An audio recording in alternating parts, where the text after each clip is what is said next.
3 वर्षापासून सक्षम टाटेचं आणि माझं प्रेमसंबंध होते. माझ्या घरच्यांना ते मंजूर नव्हते. त्यासाठी त्यांनी त्याचा असा घात केला. कुणी काल काल कुणी त्याच्यावर म्हणजे वार? माझे वडील गजानन मामेडवार आणि माझे 2 भाऊ हिमेश मामेडवार आणि साहिल मामेडवार. ಒಂದು ದೃಶ್ಯ ಬಹುಪಾಲು ಇಡೀ ಮಹಾರಾಷ್ಟ್ರವನ್ನು ಅಕ್ಷರಶಃ ಕಣ್ಣೀರಲ್ಲಿ ಕೈ ತೊಳೆಯುವಂತೆ ಮಾಡ್ತಿದೆ. ಅಷ್ಟೇ ಅಲ್ಲ, ಒಬ್ಬ ಪುಣ್ಯಾತ್ಮ ಬಂದಂತಹ ಜಾಗದಲ್ಲಿ ಇವತ್ತಿಗೂ ಕೂಡ ಎಂತಹ ವ್ಯವಸ್ಥೆ ಇದೆ ಅನ್ನುವಂತಹ ಒಂದು ಕಟ್ಟು ಸತ್ಯವನ್ನು ಸಾರಿ ಸಾರಿ ಹೇಳ್ತಿದೆ. ಸಿಂಪಲ್.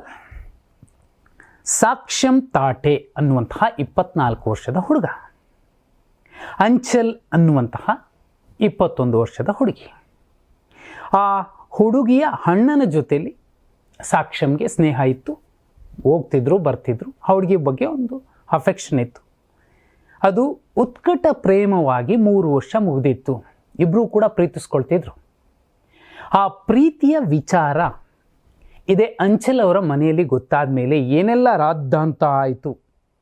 ಅವರಪ್ಪ ಹಿಮೇಶ್, ಅವರ ಚಿಕ್ಕಪ್ಪ ಗಜಾನನ್ ಮತ್ತು ಅಂಚಲ್ ಅವರ ಅಣ್ಣ ಶಾಹಿಲ್, ಇವರು ಮೂವರು ಕೂಡ ಮಾಡಿದ್ದು ಎಂತಹ ಕೆಲಸ ಅನ್ನೋದಕ್ಕೆ ಇವತ್ತಿನ ಸುದ್ದಿ ಸಾಕ್ಷಿಯನ್ನು ನೋಡುತ್ತಿರುವಂಥದ್ದು.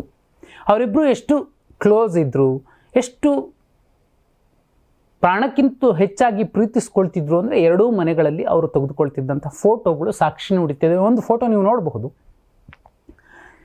ಬಾಬಾ ಸಾಹೇಬ್ ಭೀಮ್ರಾವ್ ಅಂಬೇಡ್ಕರ್ ಅವರ ಒಂದು ಫೋಟೋ ಇದೆ. ಪಕ್ಕದಲ್ಲಿ ಈ ಇಬ್ಬರೂ ಕೂಡ ಖುಷಿಯಿಂದ ನಿಂತಿದ್ದಾರೆ, ನಗ್ನಗ್ತಾ ಫೋಟೋ ತೊಗೊಂಡಿದ್ದಾರೆ. ಅಲ್ಲಿಗೆ ನಿಮಗೆ ಅರ್ಥ ಆಗಿರುತ್ತೆ ವಿಚಾರ ಏನು. ಮರ್ಯಾದೆಯ ಹತ್ಯೆ.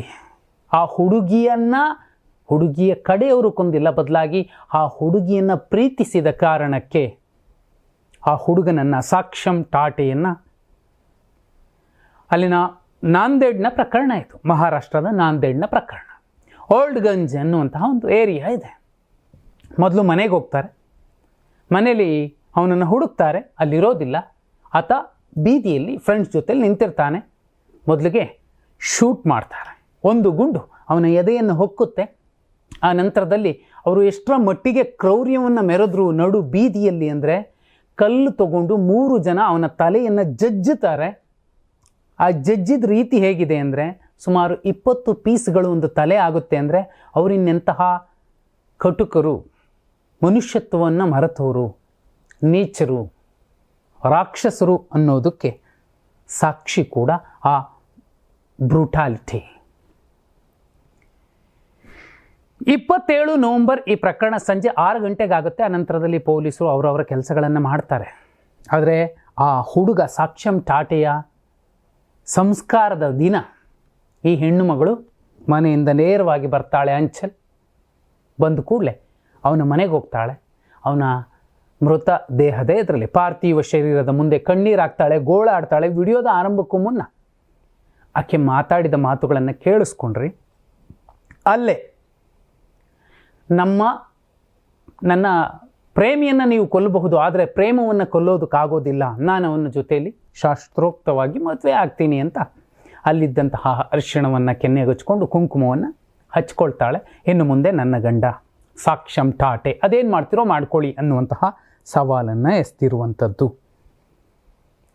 ಇಡೀ ಪ್ರಕರಣದಲ್ಲಿ ಆ ಅಂಚಲ್ ಅಪ್ಪ ಮತ್ತು ಕುಟುಂಬದವರಿಗೆ ಇಷ್ಟೊಂದು ಕೋಪ ಅಥವಾ ದ್ವೇಷ ಬರೋದಕ್ಕೆ ಕಾರಣ ಆಗಿದ್ದು ಆ ಹುಡುಗನ ಜಾತಿ. ಇತ್ತೀಚೆಗೆ ಕೆಲವು ವರ್ಷಗಳ ಹಿಂದೆ ಆಂಧ್ರ ಪ್ರದೇಶದಲ್ಲೂ ಕೂಡ ಇಂಥದ್ದೇ ಒಂದು ಪ್ರಕರಣ ಆಗಿತ್ತು. ಆ ಪ್ರಕರಣ ಎಲ್ಲಿಗೆ ಬಂದು ನಿಂತು ಅಂತ ಇಡೀ ದೇಶ ನೋಡಿದೆ. ಇಷ್ಟು ದೊಡ್ಡ ಮಟ್ಟದಲ್ಲಿ ದೇಶ ಬೆಳೀತಿದೆ ಅಂತ ಹೇಳೋ ಜನ, ನಾವೆಲ್ಲ ಹಿಂದೂ ಅಂತ ಹೇಳೋ ಜನ, ಒಂದು ಪ್ರೀತಿ ಅಂದರೆ ಮನುಷ್ಯರನ್ನು ಬೆಸೆಯುವ ಮತ್ತು ಶಾಂತಿಯ ಮೂಲಕ ಈ ಸಮಾಜವನ್ನು ಕಟ್ಟುವಂತಹ ಮೂಲ ಧ್ಯೇಯ ಹೊಂದಿರುವಂತಹ ಪ್ರೀತಿ, ಈ ಅಸಮಾನತೆಯನ್ನು ತೊಡೆದು ಹಾಕುವಂತಹ ಔಷಧಿ, ಜಾತಿ ವ್ಯವಸ್ಥೆಯನ್ನು ಬುಡ ಸಮೇತ ಕಿತ್ತು ಬಿಸಾಕುವಂತಹ ಒಂದು ಮದ್ದು. ಅಂತಹ ಮದ್ದಿಗೆ ಇವತ್ತು ಮರ್ಯಾದೆ ಹತ್ಯೆ ಅನ್ನುವಂತಹ ಒಂದು ಕೆಟ್ಟ ಕೊಳಕು ಹೆಸರಿನಲ್ಲಿ ಆ ಪ್ರೇಮಿಗಳನ್ನು ಕೊಲ್ಲುವಂಥದ್ದು ಇದೆಯಲ್ಲ, ಈ ವ್ಯವಸ್ಥೆ ಮತ್ತು ಈ ರೀತಿ ನೀತಿ ಮುಂದಿನ ದಿನಮಾನಗಳಲ್ಲಿ ನಾವುಗಳು ಎಂತಹ ಸಮಾಜವನ್ನು ಕಟ್ತಿದ್ದೀವಿ ಅನ್ನುವಂಥದ್ದಕ್ಕೆ ಒಂದು ಉದಾಹರಣೆಯಾಗಿ ಕಾಣ್ತಿದೆ. ಆ ಇಬ್ಬರನ್ನು ನೋಡಿದ್ರೆ ಯಾರಿಗಾದರೂ ಸಂಕಟ ಆಗುತ್ತೆ. ಯಾಕಂದರೆ ಇಬ್ಬರು ಮೇಜರ್ ಇದ್ದರು. ಕಾನೂನು ಅವರಿಗೆ ಅವರು ತೆಗೆದುಕೊಳ್ಳಬಹುದಾದಂತಹ ನಿರ್ಧಾರಗಳಿಗೆ ಜೊತೆಯಾಗಿ ನಿಲ್ತಿತ್ತು. ಸಾಮಾಜಿಕ ವ್ಯವಸ್ಥೆಯಲ್ಲಿ ಇನ್ನೂ ಅಲ್ಲೇ ಬಿದ್ದಿರುವಂತಹ ಇಂತಹ ಕಟ್ಟುಪಾಡುಗಳು, ಜಾತಿಗಳು, ಆ ಲೆಕ್ಕಾಚಾರದಲ್ಲಿ ಈ ದೊಡ್ಡ ಜಾತಿಯವರು ಅಂತ ಹೇಳಿಕೊಳ್ಳುವಂತಹ ದಡ್ಡ ಜಾತಿಯವರು ತೆಗೆದುಕೊಂಡಂತಹ ತಪ್ಪು ನಿರ್ಧಾರ, ಕಾನೂನು ಬಾಹಿರ ನಡೆ ಇವತ್ತು ಅವರನ್ನು ಜೈಲಿಗೆ ಹೋಗಿ ತಳ್ಳುತ್ತೆ. ಅವ್ರ ವಿರುದ್ಧ ಎಷ್ಟೆಷ್ಟು ಕೇಸ್ ಬೇಕೋ ಅಷ್ಟನ್ನು ಫಿಟ್ ಮಾಡಿ ಬಿಸಾಕಿದ್ದಾರೆ. ಹಾಕಬೇಕು, ಇನ್ನೂ ಜಾಸ್ತಿನೇ ಹಾಕಬೇಕು. ಆದರೆ ಆ ಹುಡುಗಿ ಕತೆ ಏನಾಯಿತು? ಆ ಹುಡುಗಿಗೆ ಏನು ನ್ಯಾಯ ಕೊಟ್ಟಂಗಾಯಿತು? ರಕ್ತ ಕೆಂಪೇ ಇರುತ್ತೆ, ಅದು ಯಾವ ಜಾತಿನೇ ಆಗಿರಲಿ. ಓದಿಕೊಂಡಂತಹ ಜನ ಪೀಳಿಗೆ ಈಗ ಬರ್ತಿರುವಂಥದ್ದು ಅವರಲ್ಲೇ ಇಷ್ಟರ ಮಟ್ಟಿಗಿನ, ಅಂದರೆ ನೀವು ರಾಜಕಾರಣಕ್ಕೆ ಮಾತಾಡ್ಕೊಂಡು ಸಾಯ್ರಿ, ರಾಜಕಾರಣಕ್ಕೆ ಜಾತಿನೇ ಮಾತಾಡ್ಕೊಂಡು ಸಾಯ್ರಿ. ಕೊನೆ ಪಕ್ಷ ಸಾಮಾಜಿಕ ವ್ಯವಸ್ಥೆ, ಸಾಮಾಜಿಕ ಸಂಬಂಧಗಳನ್ನು ಕಟ್ಟುವಲ್ಲಿ, ಒಂದು ಪೀಳಿಗೆಯನ್ನು ತಿದ್ದಿ ತೀಡುವಲ್ಲಿ ಅಲ್ಲೂ ಕೂಡ ನೀವು ಒಂದು ವೈಯಕ್ತಿಕ, ಆ ಹೆಣ್ಮಗಳದ್ದು, ಅವನದ್ದು, ಆ ಹುಡುಗನದ್ದು, ಸಾಕ್ಷಂ ಟಾಟಿಯದ್ದು. ಆ ಹುಡುಗಿ ಅವನನ್ನು ಕೊಂದ ರೀತಿಯನ್ನು ಹೇಳಿಕೊಂಡು ಎಷ್ಟು ಬೆಕ್ಕಳಿಸ್ತಿದ್ದಾಳೆ ಅಂದರೆ, ಇಷ್ಟು ದಿನ ಸಾಕಿದಿರಿ, ಸಲಹಿದಿರಿ, ಆಕೆಗೊಂದು ಸ್ವಾತಂತ್ರ್ಯ ಕೊಡಬೇಕು. ನೀವು ಕೊಟ್ಟ ಬಟ್ಟೆ ಹಾಕೋತಾಳೆ, ನೀವು ಕೊಟ್ಟಿದ್ದನ್ನು ತಿಂತಾಳೆ, ಎಲ್ಲವನ್ನು ಮಾಡ್ತಾಳೆ. ಆಕೆ ಕೂಡ ತುಂಬ ತಾಳ್ಮೆಯಿಂದ ಒಪ್ಪಿಸುವಂತಹ ಪ್ರಯತ್ನಗಳಲ್ಲಿದ್ಲು. ಅಪ್ಪ ನಾನು ಮದುವೆ ಆಗ್ತೀನಿ, ತುಂಬ ಚೆನ್ನಾಗಿರ್ತೀನಿ, ನೀವೇನು ತಲೆ ಕೆಡಿಸ್ಕೋಬೇಡಿ ಅಂತ.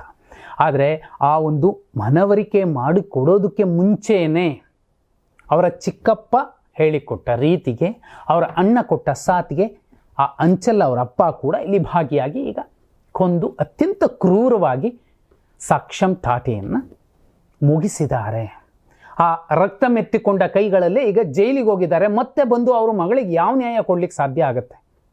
ಹೆಣ್ಣು ಹೆತ್ತವರ ಸಂಕಟಗಳು 1000 ಇರಬಹುದು, ಆದರೆ ಅದಕ್ಕೊಂದು ರೀತಿ ನೀತಿ ಮಾರ್ಗ ಇರುತ್ತೆ. ಇಲ್ಲಪ್ಪ ನೀನು ಮಾಡಿ ಸರಿಯಲ್ಲ, ನಾವು ಈಗ ಮಾಡ್ಕೊಡೋದಕ್ಕಾಗಲ್ಲ, ಈ ಥರ ಆಗೋದಿಲ್ಲ, ಅವಳಿಗೆ ಇಷ್ಟ ಇದ್ದರೆ ನೀವು ಮಾತಾಡ್ಕೊಳ್ಳಿ ಅಂತ ಹೇಳುವಂಥದ್ದು, ಅಥವಾ ಮಗಳ ಮನವೊಲಿಸುವಂತಹ ಪ್ರಯತ್ನ ಮಾಡುವಂಥದ್ದು ಏನೋ ಮಾಡಬಹುದಿತ್ತು. ಆದರೆ ಕೊಚ್ಚಿ, ಅದು ಟೈಲ್ಸ್ ಕಲ್ಲು ಮತ್ತು ಈ ರಾಕಲ್ ಎರಡೂ ಕೂಡ ತಗೊಂಡು ಜಜ್ಜಿದ್ದಾರೆ ತಲೆನ, ಅಕ್ಷರಶಃ ಜಜ್ಜಿದ್ದಾರೆ. ಈ ಕುರಿನೋ ಕೋಳಿನೋ ಅಥವಾ ಕುರಿ ಮೇಕೆಯನ್ನು ಕೊಯ್ದಾಗ ಆ ತಲೆ ಮಾಂಸಕ್ಕೆ ಜಜ್ಜಿತಾರಲ್ಲ, ಆ ಥರ ಜಜ್ಜಿದ್ದಾರೆ ಅಂದರೆ ಅವರು ಮನುಷ್ಯರಾಗಿರೋದಕ್ಕೆ ಸಾಧ್ಯವೇ ಇಲ್ಲ. ಅಂಥವರು ಜೈಲಲ್ಲೇ ಇರಬೇಕು. ಅವ್ರಿಗೆಂದೂ ಪರಿವರ್ತನೆ ಅಂತೂ ಆಗೋದಿಲ್ಲ. ಪರಿವರ್ತನಾ ಕೇಂದ್ರಗಳಿಗೆ ತಳ್ಳಿದ್ರು ವೇಸ್ಟ್. ಆದರೆ ಆ ಹೆಣ್ಣು ಮಗಳು ಈಗ ತೆಗೆದುಕೊಂಡ ನಿರ್ಧಾರ ಕೂಡ ತುಂಬ ಐಡಿಯಲ್ ಅಂತ ಅನಿಸ್ಬೋದು. ಆದರೆ ಆ ಹೆಣ್ಣುಮಗಳಿಗೂ ಕೂಡ ಇನ್ನೂ ವಯಸ್ಸಿದೆ, ಆಕೆ ಕೂಡ ಬಾಳಿ ಬದುಕಬೇಕಿದೆ. ಈ ನಿರ್ಧಾರದ ನಂತರದಲ್ಲೂ ಕೂಡ ಒಂದು ಉತ್ತಮ ನಿರ್ಧಾರ ತೆಗೆದುಕೊಳ್ಬೇಕಾಗತ್ತೆ. ಇಲ್ಲ ಆಕೆಯ ಜೀವನವನ್ನು ಈ ಅಂಚಲ್ ಅಪ್ಪ ಅಮ್ಮನನ್ನು ನೋಡಿಕೊಳ್ಳುವಂತಹ ವಿಷಯಕ್ಕೋ ಮತ್ತೊಂದಕ್ಕೋ ಮಗದೊಂದಕ್ಕೋ ತಿರುಗಿಸ್ಕೊಂಡು ಆಕೆ ಕೂಡ ಒಂದು ಸಾಧನೆ ಮಾಡಿದ್ರೆ ಬೆಲೆ ಇರುತ್ತೆ. ಆದರೆ ಈ ನೆಲದ ಸಂವಿಧಾನ ಕೊಟ್ಟಂತಹ ಬಾಬಾ ಸಾಹೇಬರು ಹಿಂದೆ ನಿಂತಿದ್ದಾರೆ. ಆ ಅತ್ಯುತ್ತಮ ಸಂವಿಧಾನ, ಜಗತ್ತು ಮೆಚ್ಚಿ ಹೊಗಳಬಹುದಾದಂತಹ ಸಂವಿಧಾನವನ್ನು ನಾವು ಅನುಭವಿಸಿದ, ಅದರಲ್ಲಿ ಪಾತ್ರಧಾರಿಗಳಾಗಿ, ಅದರಲ್ಲಿ ಹಕ್ಕುಗಳನ್ನು ಪಡೆದವರಾಗಿ ನಾವೀಗ ಏನೆಲ್ಲ ನೋಡ್ತಿದ್ದೀವಿ, ಇನ್ನೂ ಕೂಡ ಈ ಮರ್ಯಾದಾ ಹತ್ಯೆಯ ಹೆಸರಿನಲ್ಲಿ ಜಾತಿಗಳ 2 ಮನಸ್ಸುಗಳನ್ನು ಕತ್ತರಿಸಿ ಬಿಸಾಕುವಂತಹ ನೀಚ ಸ್ಥಿತಿಗೆ ನಾವು ತಲುಪ್ತಿದ್ದೀವಿ ಅಂದರೆ ನಾಗರಿಕತೆಯಿಂದ ಹಿಂದಕ್ಕೆ ಹೋಗ್ತಿದ್ದೀವಿ, ನಾವು ಅನಾಗರಿಕರಾಗ್ತಿದ್ದೀವಿ ಅಂತಲೇ ಅರ್ಥ ಆಗುತ್ತೆ. ಅಂಚಲ್ ನಿರ್ಧಾರ ಇವತ್ತು ಎಲ್ಲರೂ ಮೆಚ್ಚುತ್ತಿದ್ದಾರೆ. ಹೌದು, ಆ ಹೆಣ್ಣುಮಗಳು ಮಾಡಿ ಸರಿ ಇದೆ. 21-22 ವರ್ಷದ ಆ ಹುಡುಗಿ ಕೂಡ ಆಕೆಯ ಮುಂದಿನ ಇಡೀ ಬದುಕನ್ನು ಯಾವ ರೀತಿ ತಿದ್ದಿಕೊಳ್ಳಬೇಕಿದೆ ಅನ್ನೋದು ಕೂಡ ಮುಖ್ಯ ಆಗತ್ತೆ. ತೀರಾ ಲಾಜಿಕಲ್ಲಿ ನೋಡಬೇಕಿದೆ. ಹೌದು, ಆಕೆ ಪ್ರೇಮ ಸಾಯೋದಿಲ್ಲ ಅಂತ ಹೇಳಿದೆ ನಿಜ. ಆಂಧ್ರ ಪ್ರದೇಶದ ಕೇಸಲ್ಲೂ ಕೂಡ ಆ ಹೆಣ್ಣುಮಗಳು ಅದೇ ರೀತಿ ಇದ್ದಾಳೆ. ಇನ್ನೊಂದು ಮದುವೆ ಆಗಿಲ್ಲ, ಆ ಮಗನನ್ನು ಚೆನ್ನಾಗಿ ಸಾಕ್ತಿದ್ದಾಳೆ, ಚೆನ್ನಾಗಿ ಓದಿಸ್ತಿದ್ದಾಳೆ. ಇಲ್ಲೂ ಕೂಡ ಅಂಥದ್ದೇನಾದರೂ ಆದರೆ ಈ ಪ್ರೀತಿಗೆ, ಸಾಕ್ಷಂ ಟಾಟೆ ಮತ್ತು ಅಂಚಲ್ ಪ್ರೀತಿಗೆ ಒಂದು ಬೆಲೆ ಇರುತ್ತೆ, ಗೌರವ ಇರುತ್ತೆ, ಅದು ಮಾದರಿ ಪ್ರೀತಿಯಾಗತ್ತೆ. ಆದರೆ ಆ 2 ಜೀವಗಳನ್ನು ಬೇರೆ ಬೇರೆ ಮಾಡಿ ಇವತ್ತು ಆ ದುಃಖದ ಕೂಪಕ್ಕೆ ಆ ಹೆಣ್ಣುಮಗಳನ್ನು ತಳ್ಳಿದವರಿಗೆ ಯಾವತ್ತೂ ಕೂಡ ಕ್ಷಮೆ ಅಂತೂ ಇರೋದಿಲ್ಲ. ಈ ಇಡೀ ಪ್ರಕರಣದ ಬಗ್ಗೆ ನೀವೇನಂತೀರಾ? ಕಮೆಂಟ್ ಮಾಡಿ.